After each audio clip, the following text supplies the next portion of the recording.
Friends, welcome to James snacks. வாங்க mixture கடைக்கு போகலாம். இன்றைக்கி என்ன ரெடி பண்ணுறாங்கன்னு பார்க்கலாமா? இன்றைக்கி கடலைப்பருப்பு பொரிச்சு எடுக்க போகிறாங்க. இதை ஊற வச்சு தான் பொரிக்கணும். ஒரு 2 மணி நேரம் ஊற வச்சா போதும். ஊற வச்ச கடலைப்பருப்பை ஒரு 5 டைம் வாஷ் பண்ணணும்.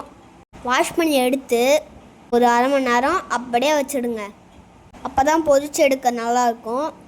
ஈரமாக இருந்துச்சுன்னா எண்ணெய்லாம் பொங்கி கீழே ஊற்றிடும். இங்கே பாருங்கள் எப்படி பொரிச்சு எடுக்கிறாங்கன்ட்டு.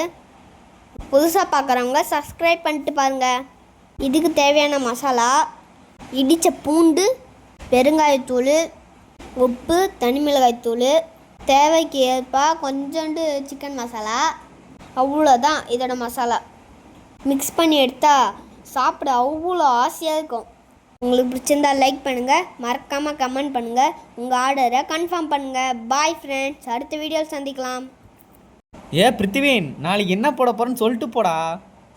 நாளைக்கு நெய் சாதமும் சிக்கன் கிரேவியும் பார்க்கலாம். Bye friends.